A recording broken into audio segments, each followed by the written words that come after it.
Welcome to the Sheff United Way, you lucky things. Do I have a special guest for you or what? He goes by many names. Let's call him Roy, then Andrew, then Panchero, or Roy Drew. How are you? All right. I don't think I've ever recorded this early our time because obviously you're sunning it up now in the Middle East, whereas I'm looking at rain-drenched windows in England. So, but yeah, I'm really happy to see you, Hal, as always. Yeah, it's actually already quite late in the day for me, and I don't want to rub it in, but it's now 8 months without seeing rain. It's just bragging, isn't it? I don't think I needed to know that. I don't think I needed to know that, to be honest. Control the weather. I'm not going to complain at the same time. Weirdly, I went to the horse racing yesterday in Bahrain, and the horse race track where the punters are to the side, you can watch from the paddock, and this is a sign of how it never rains. There's sofas outside. Should we move on? Yeah, we should just move on. We're going to talk about, ahead of Derby Day, Sheffield Wednesday memories. And I'm sure that you and I have many memories of matches against them from S6. And I thought a fun way of doing it, rather than just talk about the most recent, was we'll do our first, our worst, and then the best match that we can recall between these two and I think we'll keep it like this, our lifetime. And our time following the Blades, which might also be different. I know some people don't get into football till later than others. So these are games that, we were actually invested in. My dad told me lots of stories about games that I don't recall, either when I was alive and I was too little, or I wasn't around. So we're going to go with games that we actually have some fond memories, or not. It's always funny, when you see people say, like, pick your favourite, who's the best ever Sheffield United team, and they've got Woodward and Curry, and I'm like, you went to school with me. Well, you never see these bits. I've seen them on video. We're not having that. We're not having that here. I always prefer when people say, pick your favourite Sheffield United player, but not the best. Yeah. I've got an easy answer for that. It is David McGoldrick. Yeah. David McGoldrick. He's not the best, but he is my favourite. And, he's a really good shout, Andrew. I'm going to call you Andrew, largely because it's your name. My name. He's a really good shout because he, of course, played for Sheffield United and Sheffield Wednesday. Which people forget about that. Yeah, I think he only played 4 or 5 for Wednesday, but I don't think he made a big impact. He's one of those sort of players, and I think Wednesday fans, if there's any Wednesday fans watching, this is then genuinely not a criticism at them, but I think for 25 years, they've basically had this team of like a mishmash other than like a few seasons of like these lone players who'd turn up for like a month. And you think, did he play for Wednesday? I didn't really play for Wednesday. You're like, I can't even think of people. Steve Harkness and all the David Burrows, and who were the guy who scored against us? Were it Watson? Steve Watson? Yeah. Anyway, all these like names from the past, you think, it was. Oh, these bizarre names that Wednesday have had, yeah. Yeah, Watson was the right back who's played for Newcastle. Is that the one you're thinking of?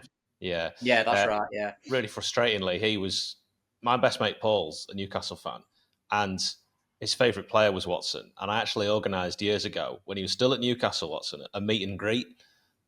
Right, which is a pretty cool thing to do, and Paul got to meet him, and then there was a celebrity football match I was involved with Ralph Little, my brother, and Steve Watson was playing at that, so I got Paul to come along and play on the same pitch as him, and all this is incredible. And then Watson goes to Wednesday, and I was like, Paul, I thought you were going to say that it turns out Watson was not a nice person. No, he was lovely.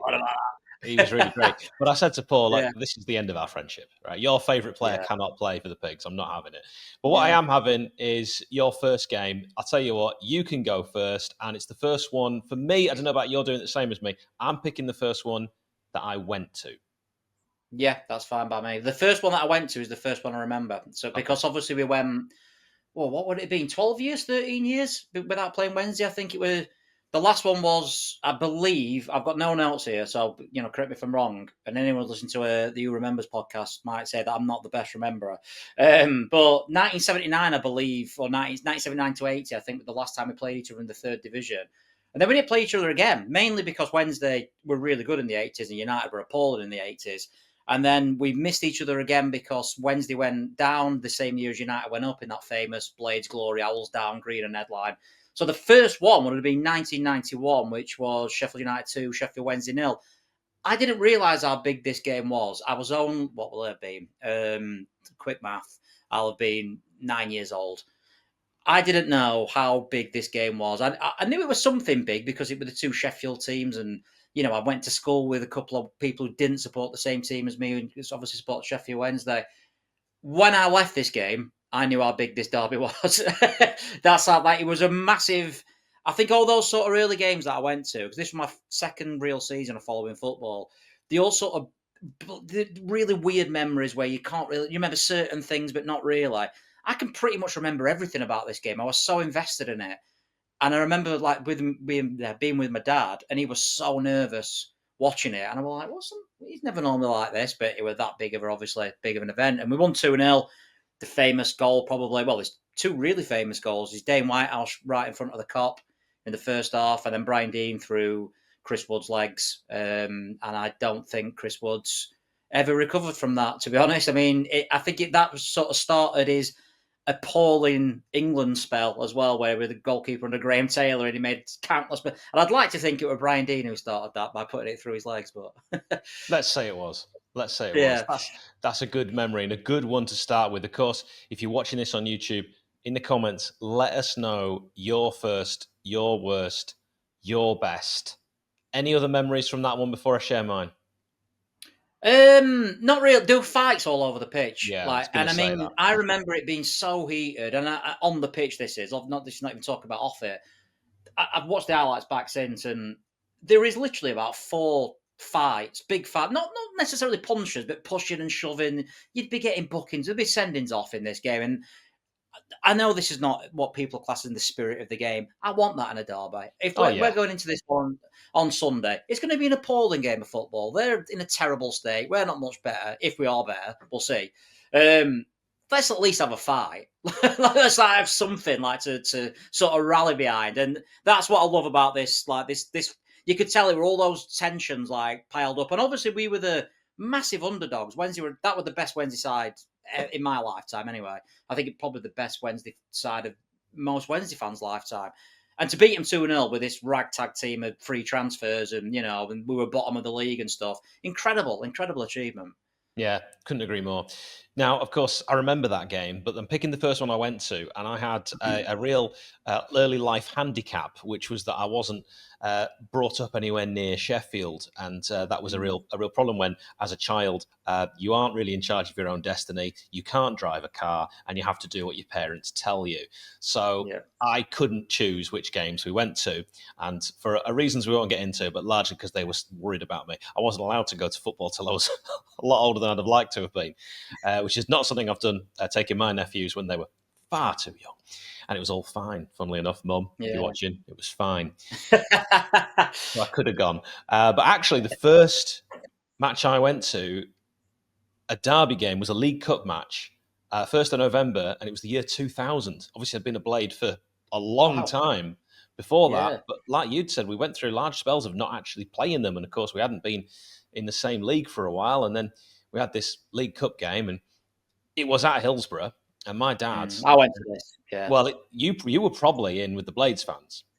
Yeah. Oh, were you doing a bit of sparring in the other end? Well, my dad, with who he worked for, not only could he get tickets very easily at Hillsborough, he also had parking right outside the ground. So this was pretty handy. I mean, if we'd been Wednesday fans, it would have been so much easier in life for getting tickets and parking. But we weren't. We really weren't. I'd actually like to repeat, no one in the family, and we got a lot of people in that, not a single one. So anyway, I had to sit in, I don't even know what it's called, but the Blades fans in the Leppings Lane would be on the left.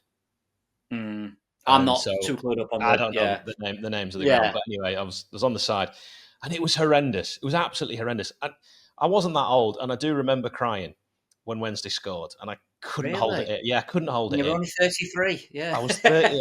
How dare you? I was 32, and I remember when we scored, I couldn't hold it in. I jumped up, and my dad was like, "What are you doing?" But I pretended this was genius. I pretended I was jumping up and going, offside or something. I can't remember what I said. Yeah. Like I was angry or something, because you don't want to mess about doing that sort of thing. Well, it's interesting. The one that I mentioned, the away fixture in that season, was the 3-1 where Bobby Davison famously scored 2 goals, and Mark Webster Webding of Tufty Club fame was talking about this on the Pinch podcast, where there were so many United fans in the Wednesday, not in the Wednesday end, but like, as you said, like so the Blades fans are there, and the that's just the way the Wednesday fans are, and they're about 200, 300. Yeah, and they were getting just got picked up and thrown into the away end.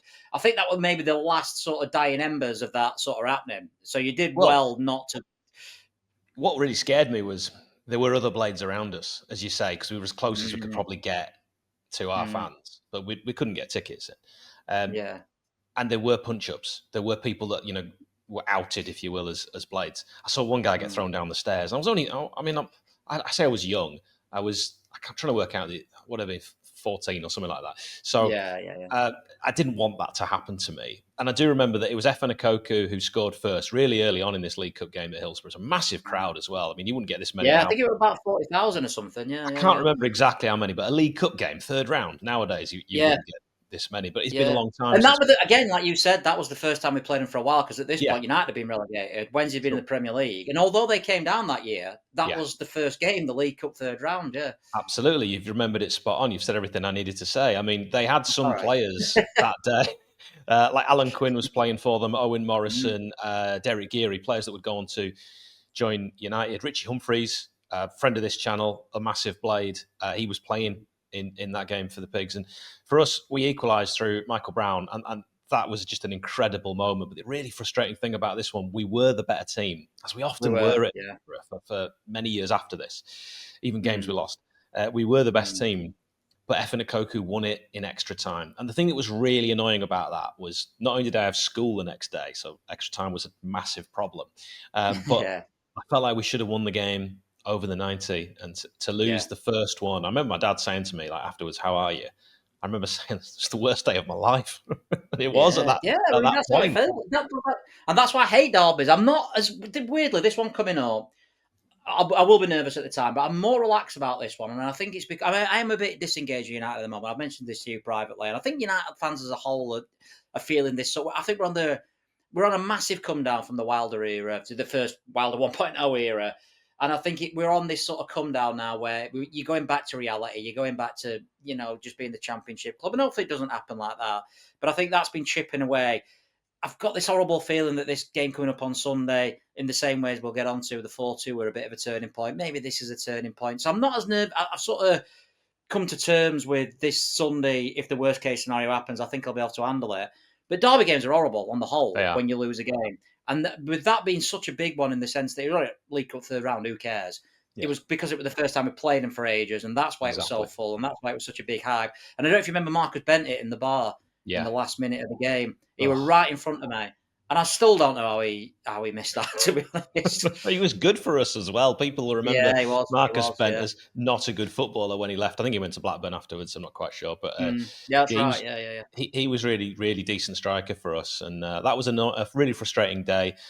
We would, of course, have other days that were equally frustrating. And with that in mind, we will go to our worst. And again, I'm going to let you go first. It'd be really easy for me to say the Wembley 93 one, because obviously that was a massive game. There's not, obviously I watched that back recently in highlights, and Alan Kelly kept that from being 10-1 to Wednesday. And we just didn't turn up on the day at all. And that could have easily been my worst day. If I'm honest, I was too young to appreciate how big that game was. Although I understood a Sheffield derby by this point, I still wasn't old. I was just thinking, well, we'll beat him next time at Wembley we play him, as if it were going to happen because I'm young and naive. I didn't realise how unique this whole thing was, playing Sheffield Wednesday at Wembley in a semi-final. So the one I've gone for, and I've actually, this was quite weird, like when you asked me these questions about what to pick, I actually found this harder than the other ones, which is a good thing, because there's not really been that many massive sort of wins, I don't think, for Wednesday. It's in the past 20 years. They might say the one where O'Grady scores in the League One season, obviously, and they go up and we don't go up, but to me, that doesn't really feel like that was that big of a moment in that season for me, because I think that whole season boils down to what happened with Ched Evans. I think that we could have lost that game if Ched Evans, what we all know what happened. If it had stayed, we'd have probably gone up. So I'm going to go for the one where we lost under Kevin Blackwell. The 2-1. I think it's the first time Wednesday had done the double over us in 98 years, which is outrageous. And I never forgive Kevin Blackwell for that. And I mean that as well. From that day, I wanted that man sacked, because that, again, I wasn't as young as I was in the early 90s, obviously, but I was still young enough to not have. I just that was a big thing for me. That record over Wednesday. They've never done the double overs in my lifetime. And he ruined that. He didn't, but that's Kevin, in my mind at the friend of time. the He channel. ruined that. Hello, Mr. Oh Blackwell, yeah. if you're watching. I've grown up now. I've forgiven him, but at the time, I did not forgive him for that. We'd lost at their ground, as you said. Watson had scored. This is the game where 𝗏𝗏guy scores that incredible goal, and there's the United fan behind the net going, "Oh," which is obviously adds to it from the Wednesday. And I hated this because that was another really poor Wednesday side. I think it was Brian Laws. I think it was really poor, just a nothing Wednesday side. United that season. This is why I've picked it more than anything, though, is that if we'd have beat Wednesday once that season, we'd have got automatic promotion to the Premier League, and we lost twice to a really average at best Sheffield Wednesday team, and that we should have beat them at least once out of those two games. So that was the lowest moment, because I was just sort of so angry that if you're going to lose to Wednesday twice, at least do it to a decent Wednesday side, not this team that they had at the time. And that's sort of why I've picked my worst one as well, because I feel like we lost to a much worse team, and I've gone with the 1st of September 2002, which again, a game I was at. By this point, I'd said to Dad, I'm never sitting in the home end at 𝗏𝗲𝗄 ever again. So from this point onwards, we were always in the... it is the 𝗏𝗏𝗄𝐻 lane upper, isn't it? That's right. I think so. So we actually weren't always in the upper. There was another time we were in the lower when I met 𝗣𝗿𝗵𝗲, actually, before 𝗦𝗽ecie𝗿𝐵𝐵𝐵 scored. But we're talking about the worst. So this one was 2-0 to them, and we battered them. I watched the highlights of this again recently, and the stats are just—it's like a championship manager game when your goalkeeper lets you down. And our goalkeeper didn't let us down. Paddy was good, but we missed. And Carlos Saba referenced this game when we spoke to him. Saba and 𝗍𝗏𝗏 missed chances, big chances. Yeah. John Paul McGovern as well. Just a game where we should have been out of sight. Never mind, nicked it. A draw wasn't a fair result. We should have won. And we lost 2-0 with 2 late goals, 𝗏𝗏𝗏 and Sheff 𝗏𝗏𝗏. They also had a couple of blades on their side, which would end up being United players. I've already mentioned Alan Quinn. He was involved. And Lee Bromby as well. Yeah, he played for Wednesday in this game. I do remember. I know the one you're on about. Yeah, Kevin Pressman. Yeah, you can't talk about United and Wednesday derbies without talking about Kevin Pressman, realistically, because when people talk about, who's the best player we've ever seen play against us, in terms of performances, Pressman's got to be up there. Yeah. I remember the season before this. I think there were 2 0-0s, and even in the those games, the 0-0 at Bramall Lane. Pressman were incredible. That's one of the few games. I'm a lover, not a fighter, as you know. That's one of the few games where I was involved in an altercation after the match. Not with Kevin Pressman, surely. I would have been if I could have been, but he'd have battered me, as did this fella. But no, that's a very good point. That's sort of where I was going to get to with that Pressman on the day was incredible. We also missed chances we should have taken anyway. Pressman always had a good game against United. He was a really, really good keeper. I mean, we can say that. He was the opposite of Chris Woods. Chris Woods always had a bad game. Kevin Pressman always had a good game. Apart from Alan Kelly, I can't think of a Sheffield United goalkeeper that has done the same as Pressman. There's been moments. There was a good save, wasn't there? I think it was Simon Moore who made a good save. Oh, yeah, that was a good save. That was just the one save. But it's just the one save. I can't think of someone who's just constantly, other than Alan Kelly, save. And Kelly was that man for us that Pressman was for them. And that game for me, I was another one where I was devastated because again we were the better side. And that's not me being biased. And I know this because my mum's friend Jeff, he was at this game and he said straight away afterwards, I don't know how we've won that. Yeah, that's from I remember Michael Tong being unbelievable in that match. He was just absolutely. It might have even been Geary at right back, maybe not, but he was just skinning their right back all. And the first half, we missed a few chances. Pressman pulls a great save off from McGovern, where it's down. It's just an unbelievable save. And I knew we were going to lose as soon as Saba misses that chance, which I'm sure he remembers more than I do. And he's clean through. He is literally clean through. And it's a poor finish, but it's a good save as well. But John Paul McGovern, another one we should just mention, also went on to play for Football Wednesday, and there's a thread I started on S2, which I know is the forum that you and I frequent quite regularly. It's one of the most successful threads ever. I'm not mentioning it because it was mine and I came up with it, but you mentioned John Paul McGovern. So I met John Paul McGovern at a petrol station. In fact, the petrol station right outside Bramall Lane. And I said, what are you doing? And he said, getting petrol. And I remember feeling such an idiot afterwards. That's such a stupid question, especially from an interviewer like yourself. Like, this is sort of your job and stuff. Like, I'd have expected a better question than that. At that point, that was not my profession. I was a teenager. That was the spark. You thought, like, you know what? I need better questions. I have to go into journalism. It's amazing that I decided to go down that route after that experience. Yeah. Many people would have been once bitten, but so then I said, well, what's the sort of interaction you've had with a footballer that was incredibly dull? And that one you've just reminded me, the dullest interaction I've ever had with a professional footballer. So before we wrap up, Jack Robinson one though, let's big fan Jack Robinson one. So. Jack Robinson, so that one, Luton away. I asked him if he'd do a few quick words for Sheffield United way. He said he was busy. I panicked and I just said, big fan. And I don't know, it did genuinely come out squeaky. I think because you sometimes because I had lots of people around me as well, and it's like how I reacted in that moment was going to define how they viewed me, because I'm not going to get chinned off by anyone. Yeah. So I've got to say something, and I think I picked not only the worst thing to say because that wasn't actually true, but also I don't know why I became a prepubescent choir boy. The only way you could have got away from that, but turn that around, I think, is turning around to the fans and going like, "You fill up my set," like in the most broad Yorkshire sort of. Yeah, that'd be the only way to get through it. But I used to do that. I know. I used to try and start chants away games. Yeah. Oh, I did. Yeah, back in the day. Yeah, back in the day. I wouldn't do it now. I don't think anyone. Well, exactly. It's a young man's game. Anyway, let's. Well, also that's why we need a lyric at the bottom of the scoreboard. Let's. If you ever mention that again, that's the most tin pot plastic thing, and quite rightly, we're being given a lot of grief from opposition fans. Quite rightly. Let's focus on something positive. I thought it's always nice to end on a high.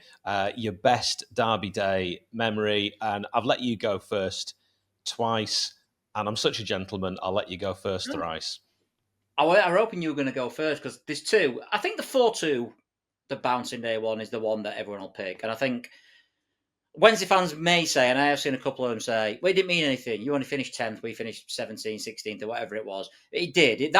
There's not many games in Sheffield football history. And this is the only one in my lifetime where I think a particular game has sort of either set the wheels in motion for a change of like who's dominating in the city, or in my opinion, this one sort of defined who the best team is in the city. Wednesday beat us that day, they go above us. They've never been above us since that day. There might have been a couple of weeks here and there, but I mean, in terms of finishing above us. And you remember, I think that was before that game, United fans, we were not confident. No, we had loads of injuries. Billy Sharp were obviously our top goal scorer. He's out. Ched Evans is, he were injured. David Brooks had never played. I think it was his second game. I think that was his second ever game, David Brooks. And Clark had never played together as well. And going away and Leon Clark had not scored a goal. Not scored a goal all season. Really, everyone thought it would pass it at Championship level. Obviously, went on to be the top goal scorer that year in the league. But we had people like George Baldock, who no one knew at the time. I think that were on his second start. Well, of course, that was the time that I remember actually on a debate that day about the best right back. Because, of course, there was the whole Freeman Baldock debate for a long time. Many people were in the Freeman camp, which you look back at it now and it seems madness. Yeah. But you're right, at the time, there were a lot of people who preferred Freeman. Obviously, were fantastic in that League One season. But we didn't know much about Baldock. Carter Vickers, he didn't really play that many games for us. This is not the Chris Wilder side that got promoted the season after that turned up against Wednesday. This was a bit of a mishmash. Jake Wright played. Blackman in goal, obviously, as well. And this is not. You don't look at that team and go, "Oh, no wonder we beat." That's a mismatch. But you just mentioned our team there. You just before you move on to the Wednesday side, that is just a hodgepodge mix of players that we had at the time and had to patchwork together some kind of Blades quilt just to get through this game. And Wednesday, from what I remember, had a side that most of their fans could have picked 1 to 11 before the game, and no United fan would have picked that 11 for us that day, which makes it even more historic. And it doesn't matter where you finish in any season where you beat your rivals. Yeah, but I do think this. The reason I picked this because I do think it was a turning point. Like I say, they've not been above us since. Wednesday were predicted to be in the play. They've been in the playoffs the last 2 seasons. They had 𝗲𝗲, Bannon, Hooper, Kieran Lee, Westwood. It's a good team, championship team. Experienced championship player. I remember looking at their lineup and going, "These are going to beat us." I didn't think we'd get hammered because it was still a good side Wilder had put together and stuff. But I thought these are going to be too strong for us. In the same way that earlier in the season Cardiff had been too strong for us and Norwich had been too strong for us. These better championship teams. I think that was. I don't know if we'd have got promoted the year after if we'd have not won that game. I think it was so important for the belief of everybody. They've gone to the biggest game of the season, and at Hillsborough, a full Hillsborough, expected to get battered, gone down obviously 2-0 to 2-2, and still won. I think that is the reason we got promoted. We went into so many big games after that. We played Leeds away a couple of weeks after and won that. Obviously, the season after we beat Leeds away 1-0.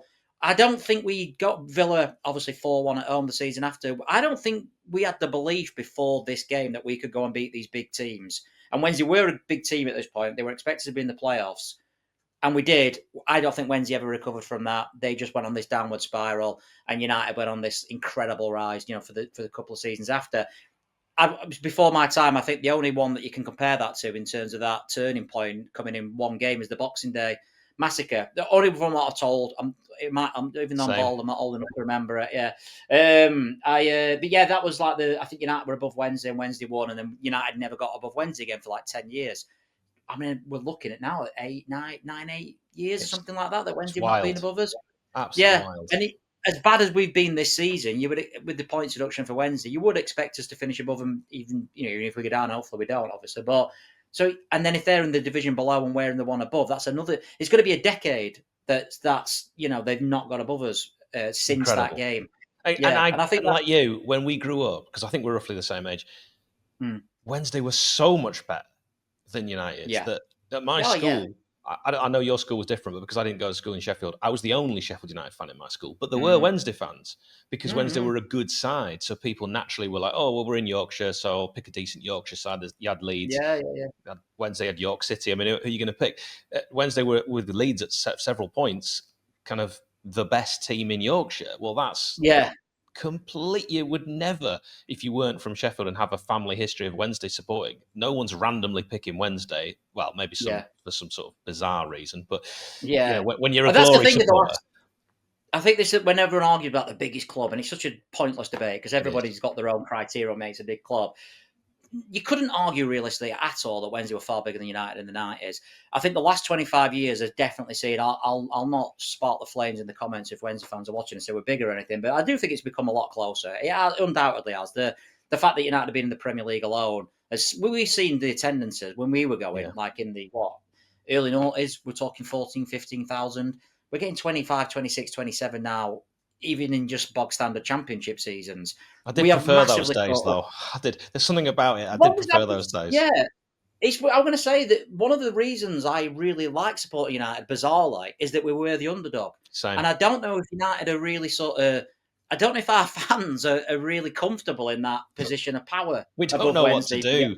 We don't know what to do. It's like Warnock with money, and Wilder with money. They don't know what to do. It's because we're both. They don't know what to do with it. We don't know what to do with it. We don't know what to do with success. We don't know what to do with happiness. We know we can't have it. We know it won't last. So it's a horrible feeling. But we feel much more comfortable. It's going to go. Just get on with it. Yeah. We know it's going to go to absolute pot. So we actually feel much more comfortable when it has gone to pot. This is what we can relate to. This is what we grew up with. This is exactly. So in a couple of years, once everything settles down, we're off that high, we'll be all right again. I think, genuinely, when one of the things in the night, Wednesday were one of the best clubs in the country, only for a couple of years, 90 to 93 or whatever it be. But they were always a Premier League club, and United with this sort of, I don't know, this like sort of scruffy kid at the other side of the city but there was a massive pride about that as well. And I always prefer underdog stories, and I've always... When people say like, "Oh, I support Man United," and they're not from Manchester or whatever, or Man City or whatever, I can't relate to that. If Sheffield United didn't exist, I could not support one of these big clubs because it's just in my nature to have this underdog sort of thing. And we were the underdogs again in this. The best ones are always the underdog ones, in my opinion. The first one that I mentioned, the night, is underdogs in that game, and obviously the underdogs in this one. The only other one I'll give as an honourable mention and I don't know if you were going to mention this. I don't want to steal your thunder. If it is Well, this you one, might.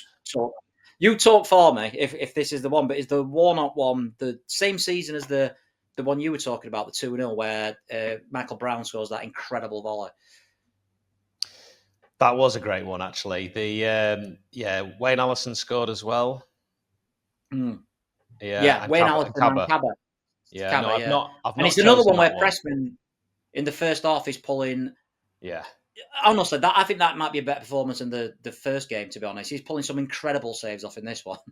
Do you know why I've chosen my best? Because I think it's better when you win at Hillsborough.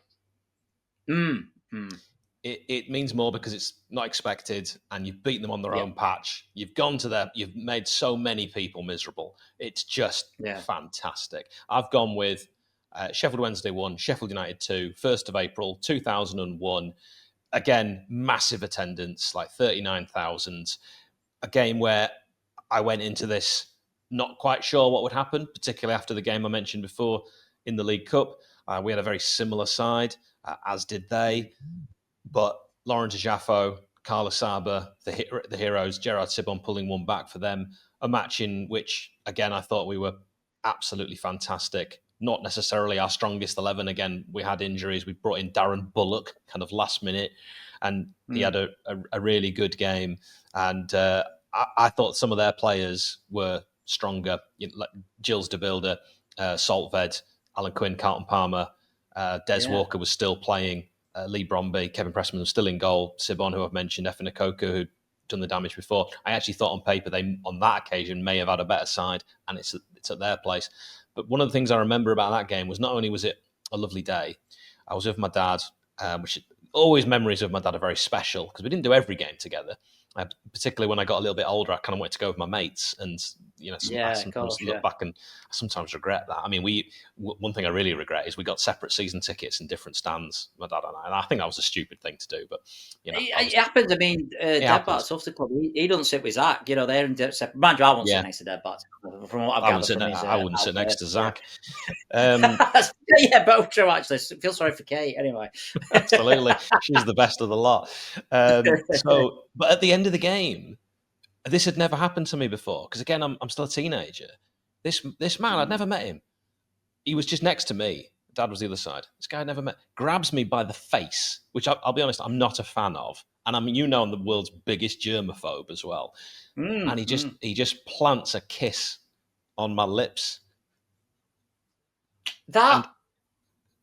It's the only thing that can happen in a derby game, I think. Yeah. Or maybe if you were at Wembley, which we never do. We've never done. That's the only time that could probably possibly happen is in a derby game. It was bizarre, and there was a real moment. It was like when that woman was kissed by the president of Spain. After yeah. I was like smiling, but real shock. And not quite knowing my next move. You immediately reported to authorities, and he's now serving a life sentence.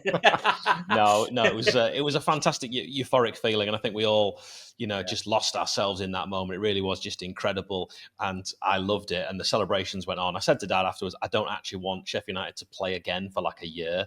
Like, let's just finish on this and just enjoy it. They are the best derbies. Because in the sense that there's nothing at stake. So when we beat him at Hillsborough last season, brilliant, obviously, and Wilder's doing all the stuff on the tables and all that. I know he gets a lot of hammer for that, but I think that adds to the whole thing of it.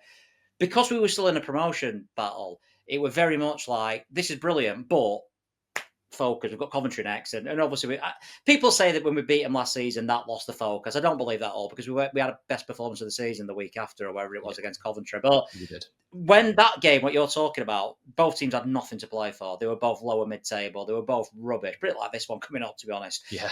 And that was the only thing that either club had going for them. And they beat us in that League Cup game that season. They'd been a draw.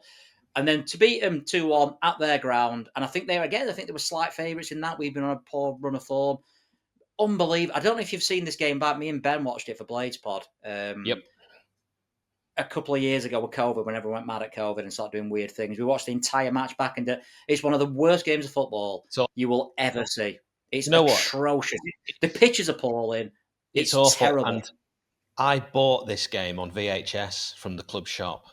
And my mate Paul, who I mentioned before, I'm going to make him watch this, actually, because I made him sit down with me and watch. This is a man who doesn't support Sheffield United, don't care about that. Yeah. You've got to watch this. Best game ever. And even watching them with him, I realised, maybe I had slightly red and white tinted glasses at the time, because this is an appalling game of football with some errors strewn across the pitch, like some genuinely questionable professionals playing some. I think honestly now, passes. I don't know if that passed. I don't want to slag the players off who played in this. Some unbelievable players, but the game's moved on that much. I think if you're seeing that on League 2 on Sky, you'd be like, "Ooh, this is." You're right. I know it's League 2, but this is poor. Yeah. Yeah, the technique now, and even fifth tier. Yeah, it was incredible memories, incredible times, and in a way, I quite liked kind of how rustic it was.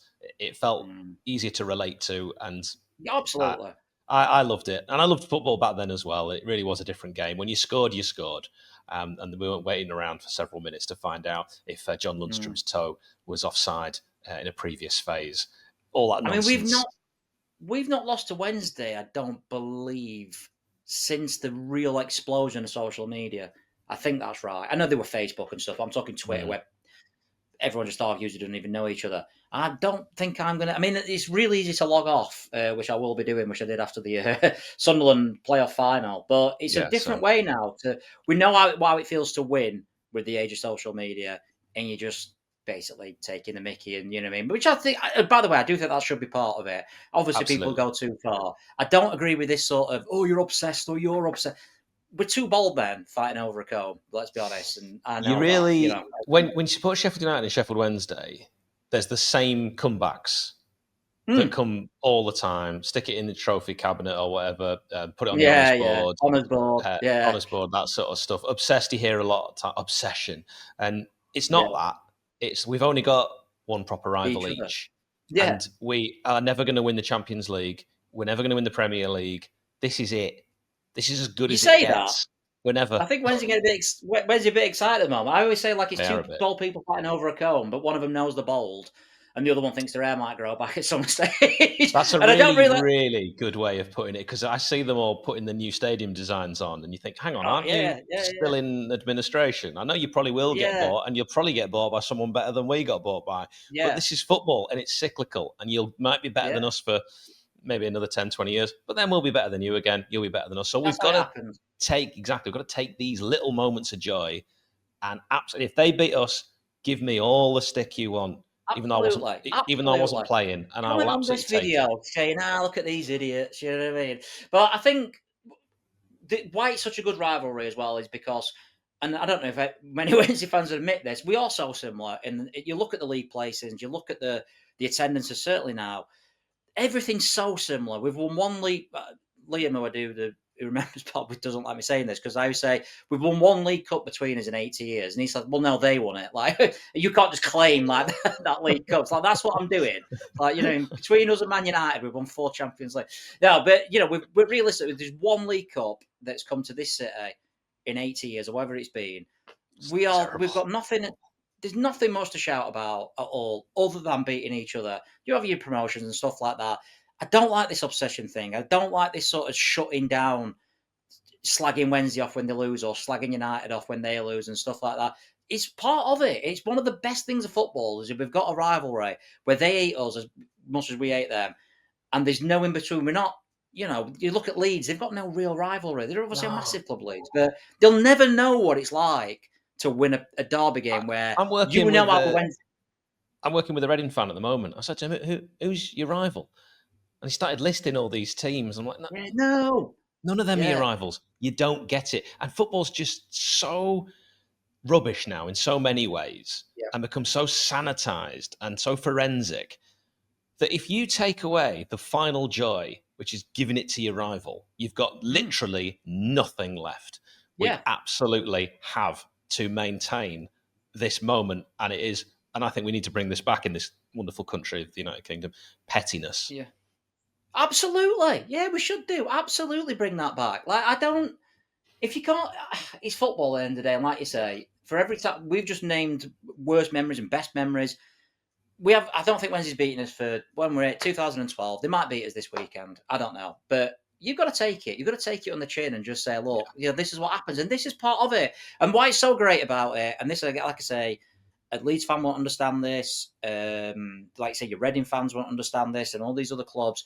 Is that we know what part of why it's so good when you beat your rivals is because we know exactly how they feel, because we remember how we felt when it was on the other side, and that is absolutely fantastic for football in general. That's how it should be, not in a horrible way, but it's a competitive sport. You should be. I never like this stuff where people say, "Oh, you know, United or Wednesday are more preferred by neutrals." I don't want to be preferred by neutrals. I want neutrals to hate us. Yeah, and I because said that's that League Cup game at the time when we lost, I said it was the worst day of my life. Well, funny thing, I got over it. And you'll be delighted to know, Wednesday fans, I had far worse days. And you do get over it, and you're right. You understand how it feels. You know, gosh, for someone else, they're going through what I went through before, as if we beat Wednesday, you know. And you're right. You think about it, and you think, this isn't with a tremendous amount of malice. This is just... I don't like using the term, but it's football banter at the end of the day. We can't lose it. And I really, really hope that it's actually, for once, a really good game. It won't be, but I really hope it is. No. I really it want might it be to be. Like lots of goals because both teams are rubbish, but, you know, it'll not be a good game of football. But we are actually playing for something this time. We weren't playing for something with several of the ones we gave examples of, but we are arguably both now trying to survive relegation. I don't think Wednesday will, but we will probably try our very best right up to the final few weeks to try and get out of this. I was talking to a Coventry fan today, and he said to me, "God, I can't believe I'm saying this, but I think you'll survive." Just like I was saying to him before the season. I think this is one of the reasons like the atmosphere is so low, because, like I said, we've come off these really big highs of like 2 promotions, finishing 9th in the Premier League, and all this sort of stuff. It's so near in your memory, but it feels so far away. And now you're watching this team going, "Oh, just bring back Basham and bring back," and you can't help do that. You're not a robot as a fan. You do get these like, I'm finding it so difficult to get going again after what we've experienced. I've spoken to you about this before, but I actually think of that 1-0 win against Norwich in the Premier League, 𝗤𝗏𝗄, as the last real day of football. Yeah, I agree. And it was never been the same since then. And I remember leaving that game on such a high. And if we'd known at that point, gosh, we weren't going to be back at Bramall Lane for a long, long time. It was Burnley. It was the next time we were actually back, because we had the COVID and all that. And it's just been so different. And the world feels different. We're going to get too deep. It does, but it does. It does. I would also probably say though, Forest fans probably don't feel the same as us. If you know what I mean, I do. Think and Villa. You know, Villa, when they've gone on a great run. You're absolutely right. I do think that sometimes, but I don't care about United. I'm only thinking about United. I totally agree with you. I think, you know, I mean, the fact that team was, and this is why I think it's so difficult to get infused now. We were on that is a modern day miracle, that from that League One team to go to the Premier League and genuinely be fighting at that point for the Champions League. I think we were 6 when COVID happened. Crazy. That's not that's not a joke. That there were debates on Sky Sports. You can still find them now on YouTube. You know, will Sheffield United get in the Champions League? There was a poll at that time. Are Sheffield United the greatest promotion side ever? That was a poll, and it was like us and Newcastle were like the top 2. Yeah, I mean, and now we're in a poll now. Are Sheffield United the worst ever promoted team? Was up with Southampton and Derby and Sunderland. It's just mad, But that's what I say. But like you say, you know, to go back to the Wednesday thing, that is football. That we've had a real high that most Wednesday fans had absolutely snatched. They'd accept what we're going through now if they'd have had, or they accept what they're going through now, to have those 3 or 4 years, you know, what we've experienced. And we'd do the same as, you know, in the early 90s. I'm glad that I was too young to realise how good Wednesday were in the early 90s, if you know what I mean. I didn't like, United will be that good in a few years. It'll just take a couple of years, you know. So it's all cycle football, you know. And it'll be back. It'll be back. Remembers when Wednesday were good? Not us, really. Roy, Andrew, Panchero, it's been an absolute pleasure. This has gone on way longer than I promised you, but it's just been nice talking to you again. We very rarely get to. We never see each other anymore, so it's very nice. Last time I saw you was at Wembley, of course, and let's never speak of that ever. Yeah, I know. Yeah. Cheers. We'll have to do the podcast that the people want one day, and I'll think of a fun name for it. Yes, I'm looking forward to it, yeah. Cheers, buddy. Thank you very much. Thank you.